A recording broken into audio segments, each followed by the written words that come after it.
La Sainte Eucharistie. Jésus, je suis prêt, parle-moi. Oui, l'instruction que je vais te dispenser, dit Jésus, sera une grande joie pour ton cœur. Je te parlerai de moi, présent dans la Sainte Eucharistie. Tout le monde ne pourrait pas comprendre aussi bien que toi l'excellence de ce don, parce que chaque jour tu me reçois dans ton cœur. L'Eucharistie est ce pain délicieux que les anges envient, dans le bon sens, aux hommes, car ils ne peuvent pas s'en nourrir. Les saints de l'Ancien Testament ont rêvé de se nourrir de ce pain, même s'ils ont pu manger la manne, qui en était la figure, mais ils ne l'ont pas goûté. Mais toi et beaucoup d'autres, dès l'enfance, tu t'es nourri de ce pain prodigieux, qui, s'il est reçu en de bonnes dispositions, restaure, renouvelle, aide, réconforte l'homme dans sa vie spirituelle et l'encourage à porter avec joie les croix de la vie, même si elles sont accablantes et paraissent quelquefois insupportables. L'Eucharistie est ma chair et mon sang. Ce sont la chair et le sang que m'a donné ma très douce mère. C'est le pain qu'elle donne elle-même aux hommes comme à ses fils pour remplir envers eux ce devoir qui est vraiment propre à toute maman, celui de les nourrir. Tu sais en quel jour j'ai institué ces précieux sacrements qu'avec raison vous pouvez appeler les sacrements de l'amour. Le jeudi saint, quand déjà se présentait à mes yeux la passion et la mort ignominieuse, mon cœur brûlant d'amour méditait comment laisser à ses enfants, quoique ingrat et infidèle, un don précieux en qualité de précieux héritage. C'est ainsi qu'après avoir réuni les apôtres au cénacle, qu'après leur avoir parlé avec une grande tendresse et une grande bonté, je pris le pain et le vin qui servaient au souper, je les bénis et les donnai à mes apôtres, après les avoir transformés en mon corps et en mon sang. Le pain de la force, ce pain divin fut et est toujours et sera pour tous les hommes le pain de la force, bien plus les stimulants des forces pour pouvoir affronter les peines de la vie. Hommes, recourez à ce pain délicieux que ma mère accueillit avec joie dans son cœur et dont elle se nourrissait après mon départ par l'intermédiaire de Saint Jean et de quelques autres apôtres. L'Eucharistie est la joie de l'âme. Elle fut joie pour les martyrs qui allèrent en chantant aux martyrs et au devant de la mort la plus atroce. Elle est la gloire et les délices des vierges, car c'est vraiment l'Eucharistie qui donne le désir de la virginité et de la chasteté qui seuls les conserve et les garde. Elle est la joie des tant de mamans découragées et éprouvées qui, dans la communion quotidienne, puisent la force d'affronter les tribulations et les croix familiales. Oh oui, l'Eucharistie est un pain céleste que je vous ai donné et que par l'intermédiaire de mes ministres, je vous donne continuellement pour le bonheur de votre vie terrestre et comme viatique pour pouvoir accomplir le voyage vers la vie du ciel à laquelle vous êtes destinés. Bénissez-le, ce pain, et accueillez-le dans votre cœur déjà purifié par les sacrements de la Sainte Confession, avec le respect et le recueillement requis, avec l'amour et la reconnaissance qui conviennent pour recevoir un précieux don du Père qui vous aime tant. Trop de chrétiens, hélas, me méprisent, sont indifférents et dégoûtés de cette nourriture comme jadis dans le désert les Hébreux furent dégoûtés de manger la manne que le Seigneur faisait pleuvoir du ciel chaque jour. Beaucoup le répudient, ce pain béni, le méprisent et le piétinent. Si tu savais combien de sacrilèges se commettent, même en un seul jour dans le monde, c'est ce don sublime, gage d'amour et de vie éternelle, qui est méprisé et piétiné. Répare ces outrages qui font profondément souffrir mon cœur, me dit Jésus. Mes délices, c'est d'être avec les hommes, même si la compagnie des anges et des saints du ciel forme avec moi en paradis une société fort agréable. Mais moi, dit Jésus, je désire le salut des hommes. Je connais leur incapacité et leur faiblesse. C'est pourquoi j'éprouve ce désir très vif, infini, de pouvoir les aider à surmonter les obstacles et les dangers pour arriver à la patrie bienheureuse. Vivre en communion, souvent, c'est vivre uni à Dieu et anticiper cette communion éternelle avec lui qui formera vos délices pour toute éternité. Fais en sorte que tes communions soient vraiment la rencontre de ton cœur avec le cœur de Dieu. Donne-lui de la joie en y apportant un cœur pur et plein d'amour. Après la communion, repose ta tête sur mon cœur. Voici que je te donne mon cœur. Écoute ses palpitations, devine ses désirs et ses espoirs, réponds à cet amour, exauce et fais tiens mes désirs et mes espoirs. Ne t'attache pas aux choses qui passent et valent peu. Sois toujours vigilant. Chaque battement de ton cœur est précieux pour moi si tu me l'offres. Et moi immédiatement, je l'offre au Père, pour vous, pour tous. Vis dans une atmosphère de ciel et apporte un peu du ciel en ce monde qui n'a qu'un goût de terre. Un jour tu verras, rassemblés en Dieu dans une étreinte unique, tous ceux que tu auras orientés vers le bien par l'exemple, la parole, la souffrance et les larmes, et pourquoi pas aussi par ton sourire et ta courtoisie. Veux-tu me dire ce que tu désires de moi, Seigneur Jésus, car il faudra bien que je corresponde à tant de grâce. Tu me dis, Jésus, laisse mûrir les choses, et moi je te promets que je t'emploierai pour accomplir des choses merveilleuses pour le bien de l'humanité. Mais demanderas-tu de souffrir d'une manière spéciale et intense? Tu sais que je ne sais pas souffrir. Tu me dis, oui, je te donnerai la souffrance, mais je te donnerai aussi une grâce plus grande par laquelle tu sauras souffrir. La souffrance est indispensable dans les œuvres de bien. Elle est comme l'engrais qui fait croître la plante. Abandonne-toi entre mes bras, suis mes enseignements et continue à m'aimer et à me servir. Ô Jésus, parle-moi toujours, reste toujours auprès de moi. Je ne puis vivre sans toi et je soupire après le moment où je te rencontrerai. Oui, c'est un désir commun, celui-ci. Toi, tu me désires et moi, je te désire ardemment. J'attends de venir dans ton cœur le matin. Je me réjouis de te parler durant la journée, quand ton cœur, libre de tout souci, est entièrement tendu vers moi. Je demande une réponse d'amour. Tu me dis, Jésus, je renouvelle en moi ton esprit. Viens auprès de moi et je t'enseignerai les voies du Seigneur. Sois obéissant à la voix de Dieu, soit qu'il te parle au cœur comme en ce moment, ou à l'oreille par l'intermédiaire d'autrui, ou grâce à de bonnes inspirations qui te sont généralement suggérées par ton bon ange gardien. La voix de Dieu, méditer dans sa parole, t'invite au bien et à accomplir sa volonté, et t'invite à l'aimer et à aimer ton prochain comme toi-même. Écoute cette voix divine que Marie, ma très douce maman, écouta avec grand respect et grande crainte quand l'ange Gabriel lui parla. Elle adhéra de toute son âme avec une humilité, une simplicité et une dévotion extrême.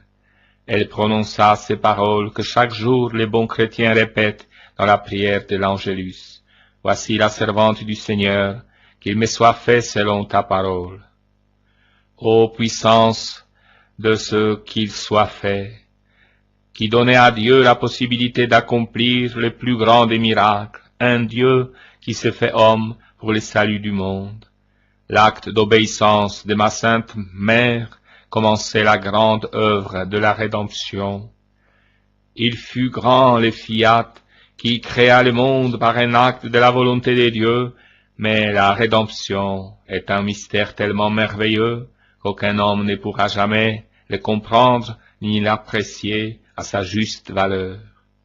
Or, ce Dieu qui se fait homme pour sauver tous les hommes et pour te sauver toi, ne pourra le faire sans toi. Si tu n'apportes pas ta contribution à ton salut, autant dire que tu ne pourras pas être sauvé si tu ne réponds pas à l'appel de Dieu.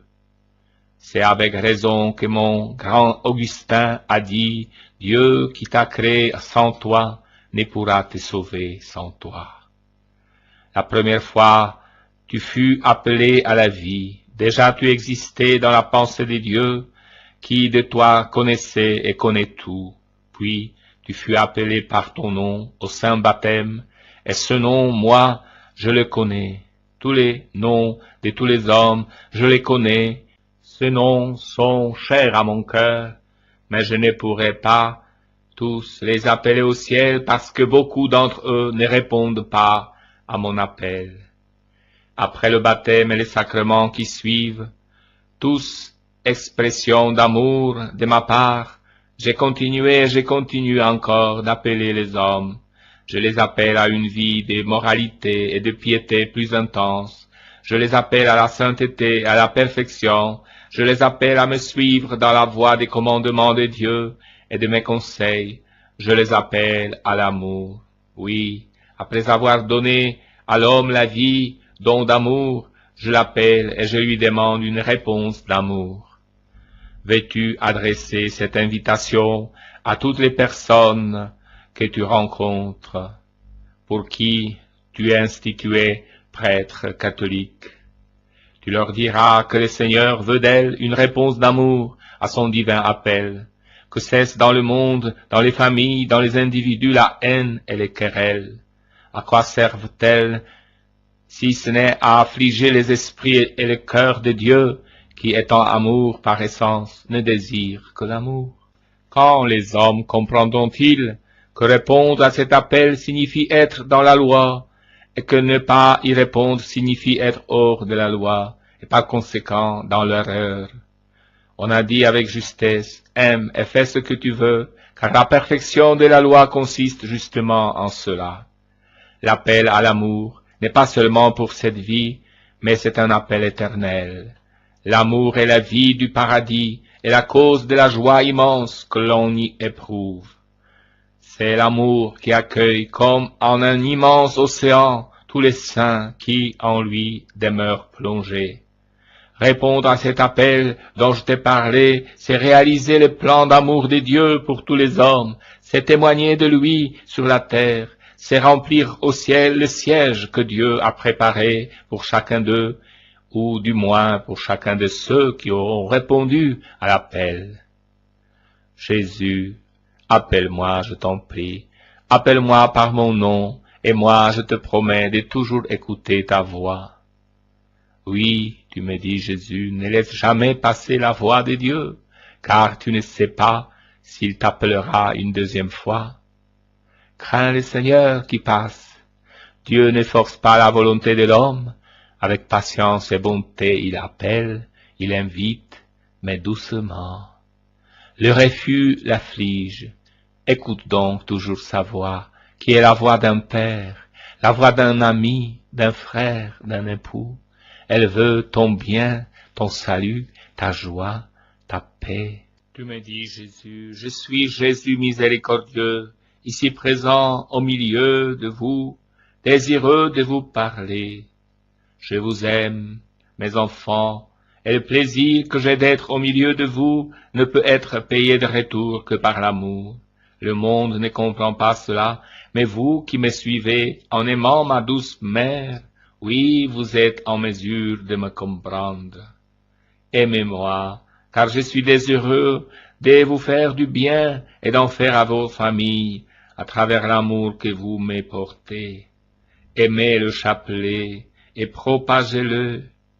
Apprenez le chapelet de la miséricorde divine et faites-le dire aux autres qu'il entre dans chaque famille. Cette prière pour que le démon puisse s'en aller. Et surtout par cette prière que le ciel vous a donnée, vous pourrez vaincre les terribles batailles que le démon et la vie elle-même vous réservent. Priez et aimez. L'amour est un rayon de la divinité qui pénètre dans votre cœur et vous permet de communiquer avec moi et avec les hommes. Aimez, car seul l'amour durera éternellement. Tout passe, même la foi disparaît au contact de la réalité. L'espérance finit lorsqu'on atteint ce que l'on désire, mais l'amour reste. Et en Dieu, nous nous aimerons sans cesse pour toujours. Il est bon de commencer dès à présent ce qui continuera pour toujours. Je vous bénis, et je bénis vos cœurs qu'en ce moment je remplis d'amour pour que vous ayez à les porter aux autres. Comme moi-même, je vous ai aimés, aimez-vous les uns les autres. Jésus nous dit, je suis ici, au milieu de vous, je suis Jésus des miséricordes. J'ai voulu moi aussi vous apporter mon salut et ma bénédiction. Eh bien, je vous bénis avec ma mère, et je vous promets de mettre dans le cœur de chacun d'entre vous une flamme d'amour de Dieu et d'amour du prochain. Aimez-vous, mes enfants, aimez-vous jusqu'à vous sacrifier les uns pour les autres, comme moi-même je vous ai aimés, moi qui suis mort sur la croix pour vous. Aimez-vous, pardonnez-vous, soyez compatissants, aidez-vous mutuellement. En paradis, votre gloire sera d'autant plus grande que vous vous serez plus aimés sur terre. Aimez ma mère, qui est la porte du ciel, et qui demeure toujours avec vous pour vous bénir, vous aider, vous soutenir et vous guider vers moi sur la terre pour ensuite vous emporter avec elle au ciel. Seigneur Jésus, me voici à ton service. Oui, avec quelle joie je te serre sur mon cœur et te fais mien entièrement. Après une journée si intense, j'ai envie de parler avec toi pour te dire ce que mon cœur désire et veut. Prie pour la conversion des pécheurs. Tu me dis, Jésus, beaucoup ne possèdent pas la grâce de Dieu, qui est la condition essentielle pour être ses amis et pouvoir obtenir ses faveurs.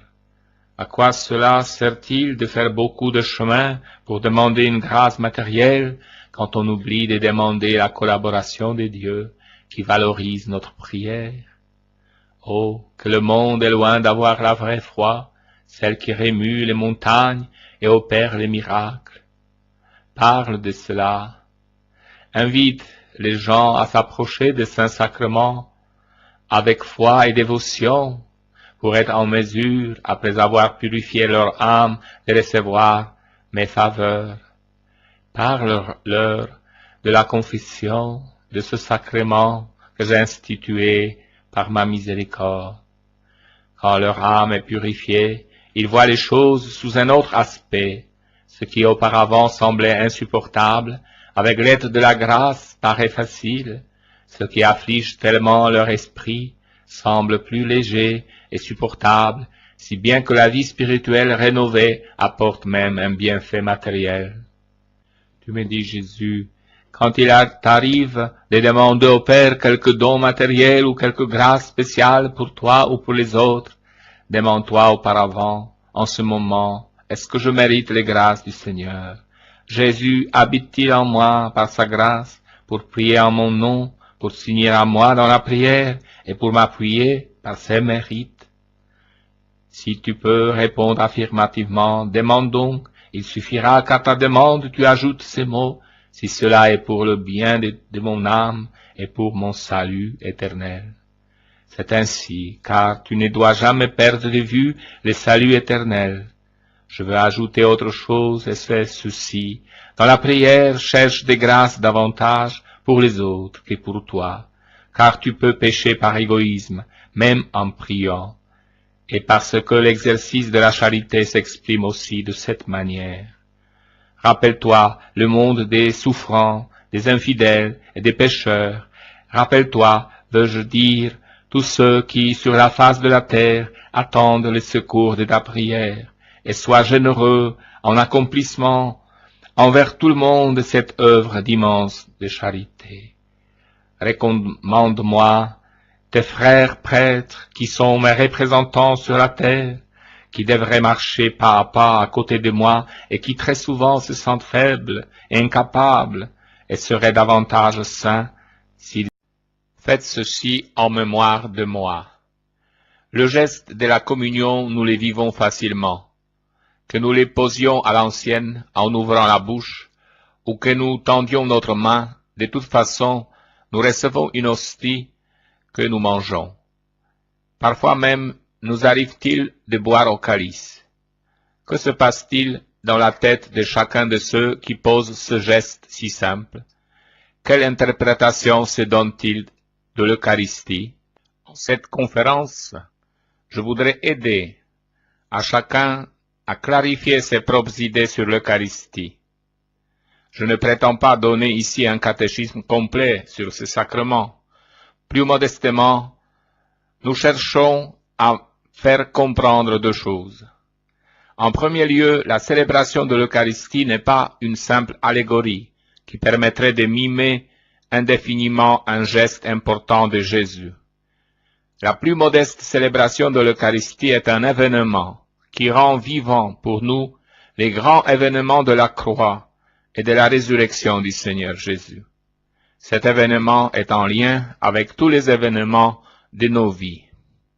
En deuxième lieu, le mot mémoire, qui est ici employé, n'a rien à voir avec nos mémoriaux qui sont de simples rappels à la mémoire. Ici, le mot mémorial a carrément le sens d'actualisation. Il nous rend présents à la scène, à la croix, au tombeau vide du Seigneur vivant aujourd'hui.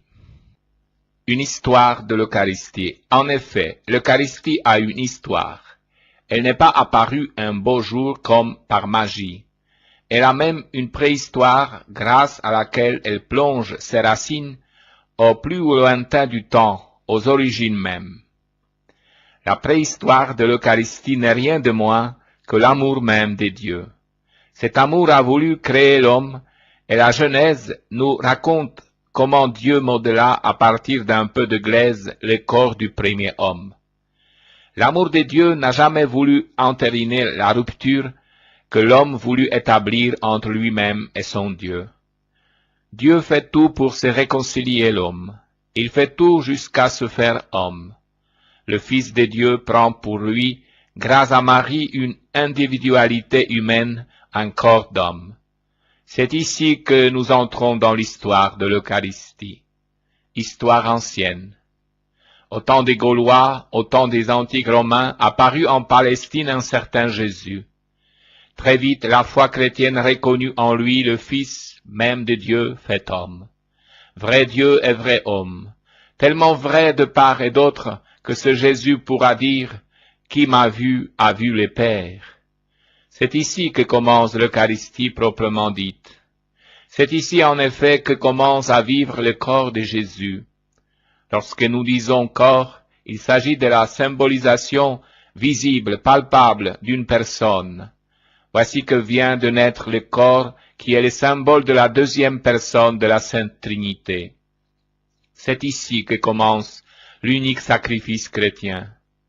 Si sacrifice signifie rendre sacré, combien ce sacrifice est-il unique, puisqu'il s'agit ni plus ou moins ni moins de la divinisation de l'humanité de Jésus. Si sacrifice signifie offrande douloureuse de soi, c'est à la crèche que commence le sacrifice de Jésus, puisque ici Dieu entre totalement dans une existence humaine, dont nous savons qu'elle ne peut se terminer que par la mort.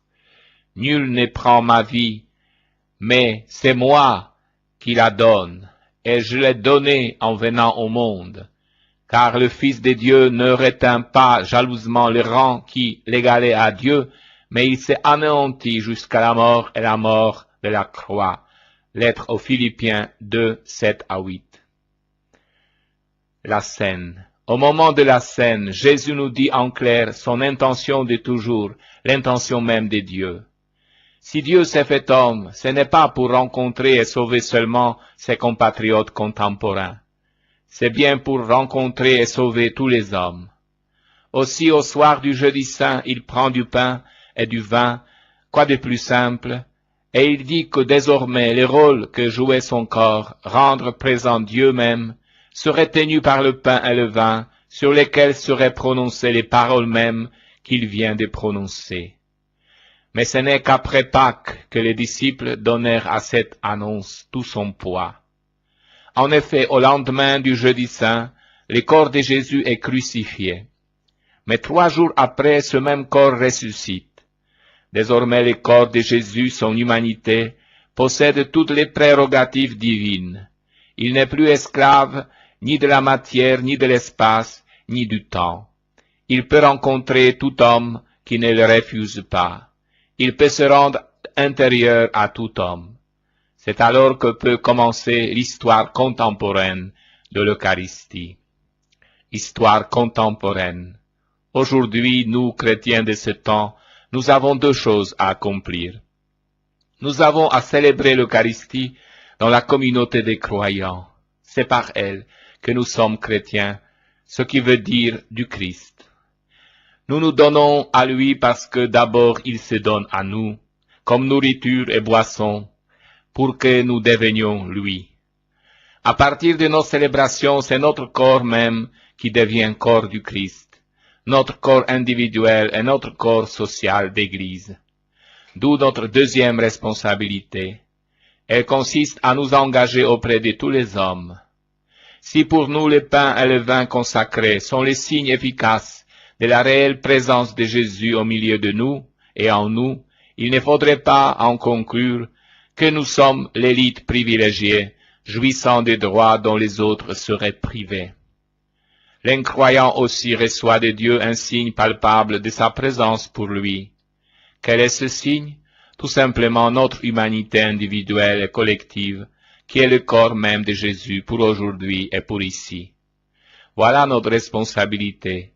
Elle est à la fois toute simple et immense, et elle nous pose quelques questions sensibles. En effet, si nous croyons avoir rempli tout notre devoir pour être allés à la messe, nous sommes dans l'erreur. À la messe, certes, notre mission prend sa source, mais elle ne peut se vivre qu'au dehors. En effet, c'est en nous voyant vivre que les non-chrétiens peuvent se sentir interrogés eux-mêmes par l'amour des dieux que pourtant ils ignorent. C'est en voyant vivre les premiers chrétiens, comme les nôtres tertulliens, que les païens de l'époque se demandaient entre eux, mais comment font-ils pour vivre en amis et en frères comme ils le font? D'où quelques questions qu'il serait bon de nous poser de temps en temps. Est-ce qu'il y a eu dans ma vie une décision ou une action que je n'aurais pas posée si je n'étais pas chrétien? Est-ce qu'aujourd'hui je mets ma vie, mon corps, mon intelligence, mon cœur à la disposition de Jésus? Expliquons un peu cette mise en disposition. Comme il y a 2000 ans, Jésus veut rencontrer les pauvres, les malades, les prisonniers, mais il n'a pas de corps terrestre pour le faire. Il ne peut plus le faire que grâce au corps des chrétiens. Est-ce que je mets mes pieds à la disposition de Jésus pour aller visiter les malades, les pauvres, les prisonniers qu'il veut rencontrer autour de moi?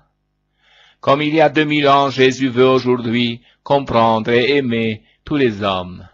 Mais il n'a plus d'intelligence terrestre, de cœur terrestre pour le faire.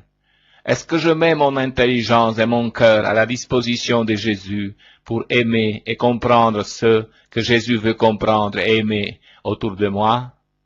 Voilà pourquoi Jésus a révolutionné toute religion en remplaçant tous les codes, toutes les exigences par un seul commandement dont Jésus nous dit qu'il est double. Aimer Dieu au point de me livrer à lui pour qu'il devienne plus moi-même que moi-même. Aimez vos frères afin d'être auprès d'eux la présence aimante de Dieu. Eucharistie et événement. L'Eucharistie est devenue une institution à laquelle on réserve une place même dans des célébrations où elle n'a souvent rien à faire, étant donné la déchristianisation de notre société. Jour de l'armistice, fête de la mer, commémorations diverses. L'Eucharistie est l'incarnation. L'Eucharistie est un événement en lien étroit avec autre événement qui fut l'incarnation. Le Fils de Dieu Jésus, homme pour Dieu et pour les autres, se rend pour toujours présent au milieu des hommes, dans le pain et dans du vin. Ceci est mon corps, ceci est mon sang. C'est vrai, Dieu prend pour corps du pain et du vin. Cela veut dire qu'il exprime extérieurement sa personne dans du pain et du vin. Jusqu'à l'institution de l'Eucharistie, il exprimait sa personne dans le corps qu'il avait reçu de Marie, sa mère, et de l'Esprit Saint. Le Verbe s'était fait chair. Ce fut le premier événement. Le Dieu invisible se donnait à voir, à entendre, à toucher, dans un homme en tout semblable aux autres hommes. Dieu s'exprimait dans un homme. Pour Dieu être Dieu, c'était devenir homme. Jésus pouvait dire à Philippe, « Qui me voit, voit le Père ». L'Eucharistie est un autre événement. Maintenant Jésus peut dire, « Qui voit ce pain et ce vin consacré par la parole me voit ». Sous ces signes, la foi reconnaît la présence réelle du Christ mort et ressuscité. On ne peut pas séparer, bien qu'il convienne de les distinguer, l'événement de l'Eucharistie de l'événement de l'incarnation. L'Eucharistie est la vie de Jésus. On ne peut pas non plus séparer l'événement de l'Eucharistie de tous les événements qui ont fait la vie passée de Jésus. Dans l'Eucharistie, Jésus se livre aux hommes en communion. Or, toute sa vie, il a été un homme de communion. Il a même été, pourrait-on dire, l'homme communion, l'homme en parfaite et continuelle communion avec son Père et avec ses frères. Sa nourriture était de faire la volonté de son Père. Depuis son baptême par Jean-Baptiste, il s'est fait solidaire de ses frères les hommes. Il s'est réjoui avec le marié de Cana, il a pleuré avec la veuve de Naïm, il a rendu leur dignité à des prostituées, il s'est fait tout à tous. Et pour finir, il a accepté de donner librement sa vie pour ceux qui les tuaient. En instituant l'Eucharistie, il rend grâce à son Père d'être livré, et il choisit de se livrer sous les signes du pain et du vin pour demeurer éternellement l'homme communion. Et quand il dit « Faites cela en mémoire de moi », ce qu'il nous demande, c'est d'être comme lui, des hommes et des femmes de communion. Il nous rend capables en nous donnant son corps à manger et son sang à boire. Son corps et son sang de ressuscité, ne l'oublions pas. En vérité, on ne peut pas séparer l'événement de l'Eucharistie communion de toute la vie de Jésus, qui fut communion, ni d'ailleurs de la nôtre, dont il nous demande de faire une communion. L'Eucharistie est la croix. Celui qui dit « Ceci est mon corps, ceci est mon sang », est celui qui, dans quelques heures, va être crucifié. On ne peut séparer l'événement de l'Eucharistie de l'événement de la croix. C'est parce qu'il va mourir de communion sur la croix pour avoir aimé son Père et ses frères jusque-là, que Jésus peut se donner en communion sous les signes du pain et du vin, pain brisé comme son corps sur la croix, vin versé comme son sang. L'événement futur de la croix est présent dans l'événement de l'Eucharistie, et il l'est pour toute la suite des temps, chaque fois qu'est célébrée l'Eucharistie. On ne peut donc pas séparer l'événement de l'Eucharistie de l'avenir de Jésus, ni de son avenir de crucifié, ni de son avenir de ressuscité. Le corps et le sang qu'il livre à chaque Eucharistie sont son corps et son sang d'homme ressuscité, passé en Dieu, totalement transfiguré. Il est présent en nous et en nous tout en échappant aux lois qui régissent notre espace et notre temps. L'événement de l'Eucharistie est inséparable de l'événement de la résurrection. L'événement de l'Eucharistie opère une fracture. Quand Jésus l'institue, il est dans une fracture de sa vie. Il est en face des forces hostiles qui vont introduire une fracture dans son existence, la fracture de la mort. Ces forces hostiles sont des forces des non-communions. Jésus les affronte librement. Il les domine et en triomphe en se donnant librement à elles en communion. À ceux qui les font souffrir et le tuent, il se donne, il leur fait don de ce qu'il a de plus précieux, sa vie. C'est la manière la plus haute et la plus forte d'exprimer sa communion avec eux et de les rendre eux-mêmes capables un jour de communion. Les croyants, comme tous les hommes, connaissent tôt ou tard une fracture dans leur vie. Deuil, chômage, séparation, maladie. Cette fracture est d'une manière ou d'une autre une non-communion, révolte contre Dieu, ressentiment ou haine envers les autres.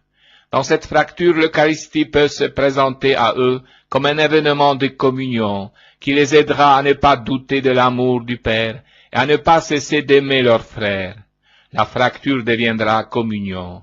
Ce ne sera pas toujours facile ni rapide, mais c'est offerte l'authentique certitude d'une espérance. L'Eucharistie est notre vie.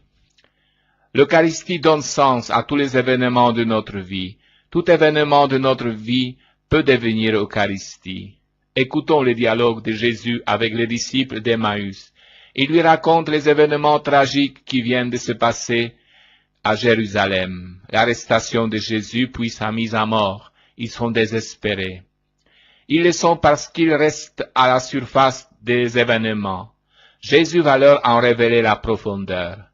Ce qui apparaît comme une défaite, un fiasco, est une victoire. Il fallait qu'un homme vive en communion avec Dieu, avec ses frères, comme Jésus l'a fait. Il fallait qu'un homme ne doute pas de Dieu comme l'avaient fait Adam et Ève, brisant ainsi la communion. Il fallait qu'un homme n'ait pas de haine pour son frère comme l'avait fait Caïn. Il fallait qu'un homme exauce le désir de son Créateur en étant à chaque instant de sa vie un homme communion.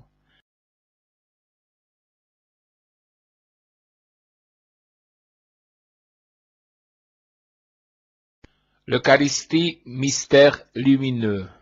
Il leur expliqua dans toute l'Écriture ce qui les concernait. Évangile de Luc 24, 27. Le récit de l'apparition de Jésus ressuscité aux deux disciples d'Emmaüs nous aide à relever un premier aspect du mystère eucharistique qui doit toujours être présent dans la dévotion du peuple de Dieu. L'Eucharistie, mystère lumineux. En quel sens peut-on le dire et quelles sont les implications qui en découlent pour la spiritualité et pour la vie chrétienne? Jésus s'est qualifié lui-même de lumière du monde, Évangile de Jean 8, 12. Et cette caractéristique est bien mise en évidence par des moments de sa vie tels que la transfiguration et la résurrection, où sa gloire divine resplendit clairement.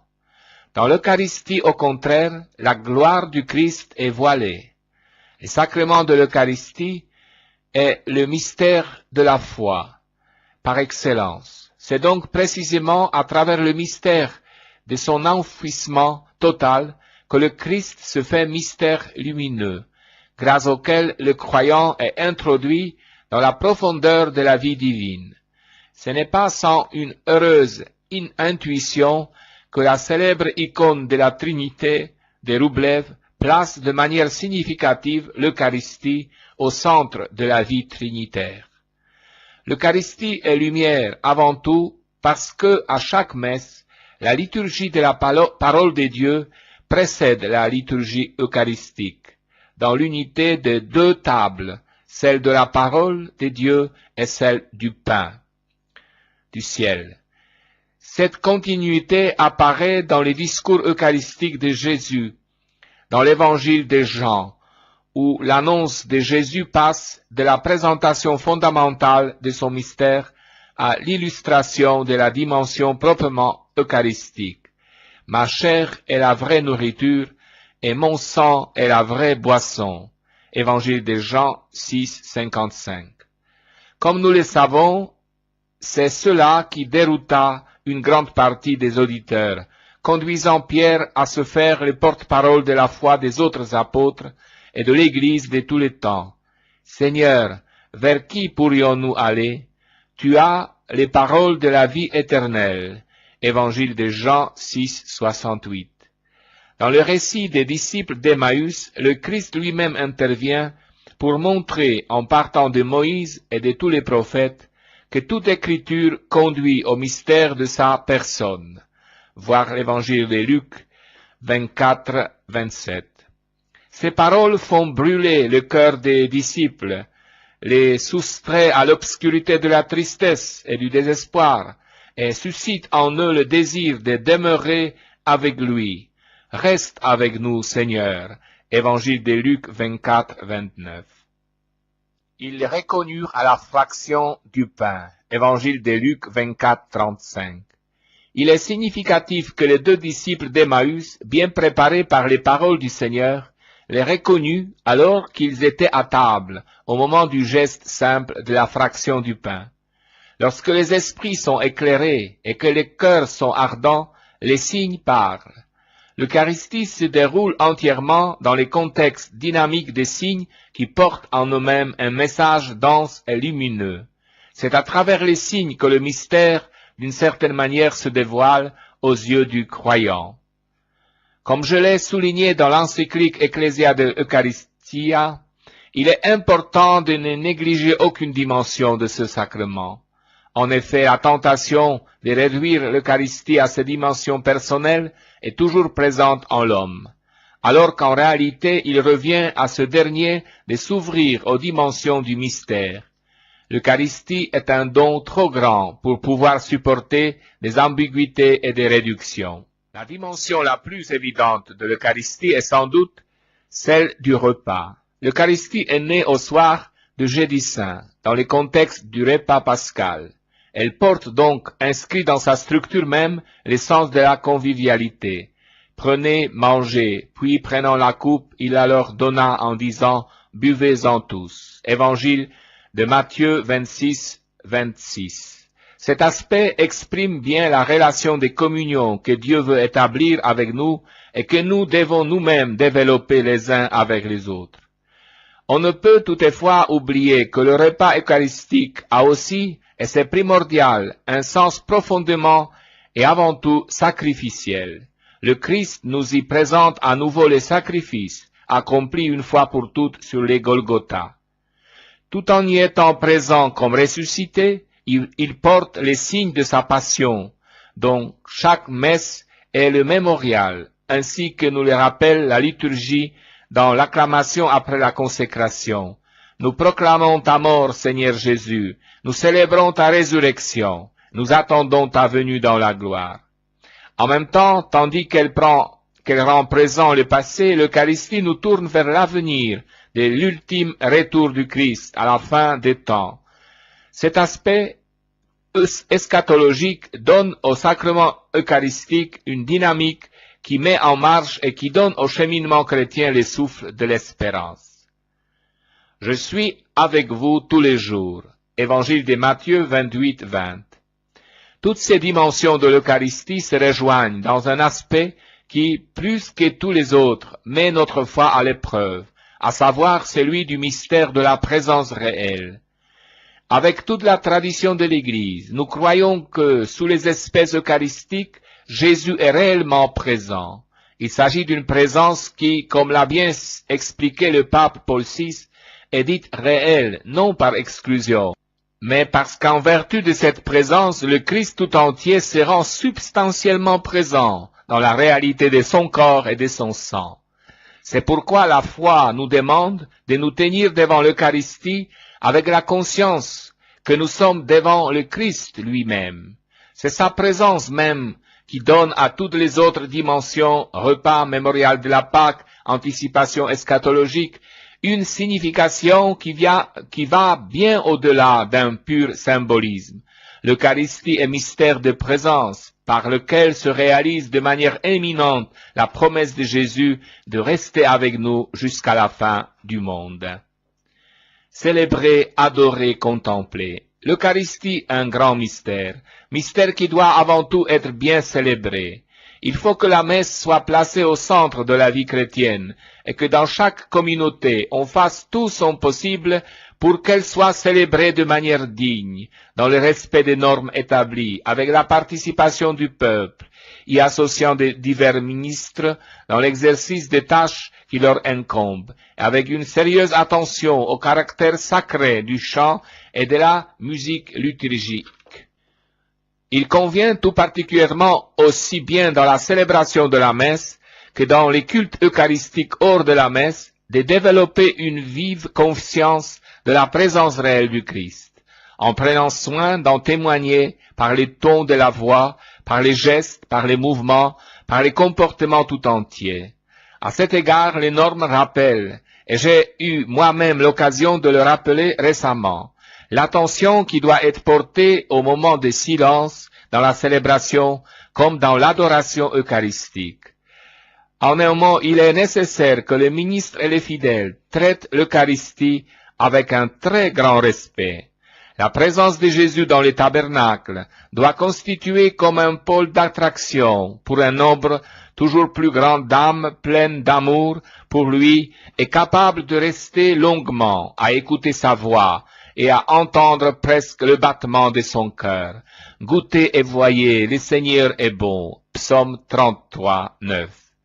En cette année, puisse l'adoration eucharistique en dehors de la messe constituer un souci tout spécial des communautés paroissiales et religieuses.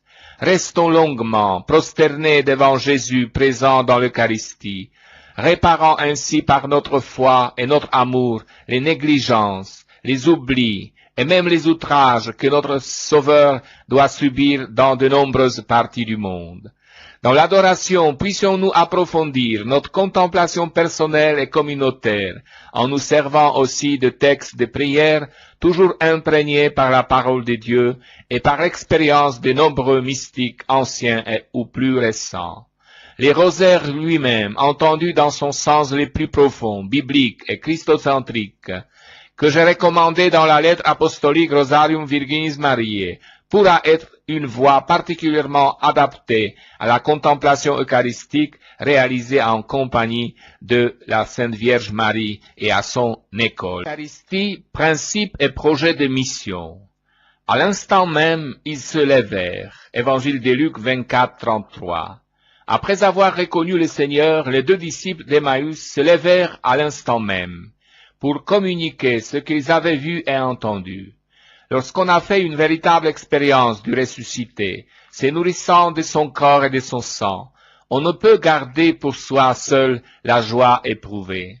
La rencontre avec le Christ, approfondie en permanence dans l'intimité eucharistique, suscite dans l'Église et chez tout chrétien l'urgence du témoignage et de l'évangélisation. Je l'ai précisément souligné dans l'homélie où j'ai annoncé l'année de l'Eucharistie, me référant aux paroles de Paul. Chaque fois que vous mangez ce pain et que vous buvez à cette coupe, vous proclamez la mort du Seigneur jusqu'à ce qu'il vienne. Lettre 1er aux Corinthiens 11, 26. L'apôtre met en étroite relation les banquets et l'annonce. Entrer en communion avec le Christ dans le mémorial de la Pâque signifie en même temps faire l'expérience de la nécessité de se faire missionnaire de l'événement actualisé dans ce rite. L'envoi à la fin de la messe, de chaque messe, constitue une consigne qui pousse les chrétiens à s'engager pour la diffusion de l'Évangile et pour l'animation chrétienne de la société. Pour une telle mission, l'Eucharistie ne procure pas seulement la force intérieure, mais aussi, en un sens, le projet. Elle est en effet une manière d'être qui, de Jésus, passe chez les chrétiens, et par le témoignage de ce dernier, vise à se répandre dans la société et dans la culture. Pour que cela se réalise, il est nécessaire que chaque fidèle assimile dans la méditation personnelle et communautaire les valeurs que l'Eucharistie exprime, les attitudes qu'elle inspire, les propositions de vie qu'elle suscite. Pourquoi ne pas voir en cela la consigne spéciale qui pourrait jaillir de l'année de l'Eucharistie? Rendre grâce. Un élément fondamental de ce projet provient de la signification même du mot Eucharistie, action de grâce. En Jésus, dans son sacrifice, dans son oui inconditionnel à la volonté du Père, il y a le oui, le merci et l'amen de l'humanité entière. L'Église est invitée à rappeler cette grande vérité aux hommes. Il est urgent que cela soit réalisé, surtout dans notre culture sécularisée, qui est imprégnée de l'oubli de Dieu et qui favorise la vaine autosuffisance de l'homme. Incarner le projet eucharistique dans la vie quotidienne, dans les milieux de travail et de vie, en famille, à l'école, à l'usine, dans les conditions de vie les plus diverses, signifie, entre autres choses, témoigner que la réalité humaine ne se justifie pas sans la référence au Créateur. La créature sans son Créateur s'évanouit. Cette référence transcendante qui nous engage à un merci permanent, à une attitude eucharistique précisément, pour ce que nous avons et pour ce que nous sommes, ne porte pas préjudice à la légitime autonomie des réalités terrestres, mais elle la fonde au sens le plus authentique, en lui assignant dans le même temps ses justes limites. En cette année de l'Eucharistie, puissent les chrétiens s'engager avec plus de force pour témoigner de la présence de Dieu dans le monde. N'ayons pas peur de parler de Dieu et de porter la tête haute, les signes de la foi. La culture de l'Eucharistie promeut une culture du dialogue et donne à cette dernière force et nourriture. On se trompe lorsqu'on pense que la référence publique à la foi peut porter atteinte à la juste autonomie de l'État et des institutions civiles, ou bien que cela peut même encourager des attitudes d'intolérance. Si historiquement des erreurs en la matière n'ont pas manqué, même chez les croyants, comme j'ai eu l'occasion de le reconnaître lors du jubilé, cela ne doit pas être porté au compte des racines chrétiennes, mais de l'incohérence des chrétiens en ce qui a trait à leurs racines. Celui qui apprend à dire merci à la manière du Christ crucifié pourra être un martyr, mais il ne sera jamais un bourreau. L'Eucharistie, source et épiphanie des communions. Demeurez en moi, comme moi en vous. Évangile de Jean 15, 4. Aux disciples d'Emmaüs qui demandaient à Jésus de rester avec eux, ce dernier répondit par un don beaucoup plus grand. Il trouva le moyen de demeurer en eux par le sacrement de l'Eucharistie. Recevoir l'Eucharistie, c'est entrer en communion profonde avec Jésus. Demeurez en moi comme moi en vous. Cette relation d'union intime et mutuelle nous permet d'anticiper en quelque manière le ciel sur la terre. N'est-ce pas là le plus grand désir de l'homme? N'est-ce pas cela que Dieu s'est proposé en réalisant dans l'histoire son dessein de salut? Il a mis dans le cœur de l'homme la fin de sa parole, une fin qui sera assouvie uniquement dans l'union totale avec lui. La communion eucharistique nous est donnée pour nous rassasier de Dieu sur cette terre, dans l'attente que cette fin soit totalement comblée au ciel. Un seul pain, un seul corps. Mais cette intimité spéciale qui se réalise dans la communion eucharistique ne peut être comprise d'une manière appropriée ni pleinement vécue hors de la communion ecclésiale. C'est ce que j'ai maintes fois souligné dans l'encyclique Ecclesia de Eucharistia. L'Église est le corps du Christ. On chemine avec le Christ dans la mesure où on est en relation avec son corps. Le Christ pourvoit à la création et à la promotion de cette unité grâce à l'effusion de l'Esprit Saint. Et lui-même ne cesse de la promouvoir à travers sa présence eucharistique. En effet, c'est précisément l'unique pain eucharistique qui fait de nous un seul corps.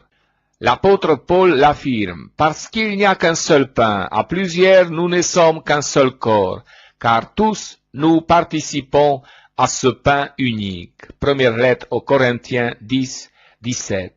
Dans les mystères eucharistiques, Jésus édifie l'Église comme communion, selon le modèle suprême évoqué dans la prière sacerdotale. Comme toi, Père, tu es en moi et moi en toi, que aussi soit un en nous, afin que le monde croie que tu m'as envoyé. Évangile de Jean 17, 21. Si l'Eucharistie est source de l'unité ecclésiale, elle en est aussi la plus grande manifestation. L'Eucharistie est épiphanie des communions. C'est pour cela que l'Église pose des conditions pour pouvoir prendre part de manière plénière à la célébration eucharistique. Les diverses restrictions doivent nous pousser à prendre toujours plus conscience de tout ce qu'exige la communion à laquelle Jésus nous appelle. Il s'agit d'abord de la communion hiérarchique, fondée sur la conscience des différents rôles et ministères, et continuellement confirmée aussi dans la prière eucharistique par les mentions du pape et de l'évêque diocésain. Il s'agit ensuite de la communion fraternelle, nourrie par une spiritualité de communion, qui nous pousse à des sentiments d'ouverture réciproque, d'affection, de compréhension et de pardon. Un seul cœur et une seule âme. Les Actes des Apôtres 4, 32. Lors de chaque messe, nous sommes appelés à nous confronter avec l'idéal de la communion que le livre des Actes des Apôtres donne comme modèle pour l'Église de toujours. C'est l'Église rassemblée autour des apôtres, convoquée par la parole de Dieu, capable d'un partage qui ne concerne pas uniquement les biens spirituels, mais aussi les biens matériels. En cette année de l'Eucharistie, le Seigneur nous invite à nous rapprocher le plus possible de cet idéal, que soit vécu avec un engagement particulier les moments déjà suggérés par la liturgie pour la messe stationnale, où l'évêque célèbre dans sa cathédrale avec ses prêtres et ses diacres, avec la participation du peuple de Dieu dans toutes ses composantes. Là réside la principale manifestation de l'Église. Mais il sera louable de déterminer d'autres occasions significatives, même au niveau des paroisses, pour que l'essence de la communion grandisse, en puisant dans la célébration eucharistique une ferveur renouvelée. Les jours du Seigneur. En cette année, je souhaite tout particulièrement qu'on s'engage de manière spéciale pour redécouvrir et vivre pleinement les dimanches comme jour du Seigneur et jour de l'Église. Je serais heureux si l'on méditait à nouveau ce que j'ai écrit dans la lettre apostolique Dies Domini. En effet, c'est justement lors de la messe dominicale que les chrétiens revivent avec une intensité particulière l'expérience faite par les apôtres réunis les soirs de Pâques lorsque le ressuscité se manifesta devant eux. Voir Jean, évangile de Jean 20, 19. Dans ce petit noyau de disciples, prémices de l'Église, se trouvait présent d'une certaine façon le peuple de Dieu de tous les temps. Durant cette année de grâce, les prêtres, dans leur engagement pastoral, auront une attention encore plus grande pour la messe dominicale, en tant que célébration au cours de laquelle la communauté paroissiale se retrouve d'un seul cœur, y voyant aussi la participation habituelle de divers groupes, mouvements, associations qui y sont présents. Vous tous les fidèles, redécouvrez les dons de l'Eucharistie comme lumière et force pour votre vie quotidienne dans le monde, dans l'exercice de votre profession et dans les situations les plus diverses. Redécouvrez-le surtout pour vivre pleinement la beauté et la mission de la famille. Enfin, j'attends beaucoup de vous, les jeunes, tandis que je vous rappelle le rendez-vous de la Journée mondiale de la jeunesse à Cologne. Le thème choisi, nous sommes venus pour l'adorer, évangile de Matthieu 2:2, peut vous suggérer de manière particulière l'attitude juste pour vivre cette année eucharistique. Dans votre rencontre avec Jésus caché sous les espèces eucharistiques, apportez tout l'enthousiasme de votre âge, de votre espérance, de votre capacité à aimer. Les exemples des saints sont devant nos yeux. Dans l'Eucharistie, ils ont trouvé la nourriture pour leur chemin de perfection. Combien de fois n'ont-ils pas versé des larmes d'émotion en faisant l'expérience d'un si grand mystère? Et combien de fois n'ont-ils pas vécu des heures indicibles de joie sponsale devant les sacrements de l'autel? Par-dessus tout, que la Sainte Vierge, qui a incarné dans toute son existence la logique de l'Eucharistie, nous aide. L'Église, regardant Marie comme son modèle, est appelée aussi à l'imiter dans son rapport avec ce mystère très saint.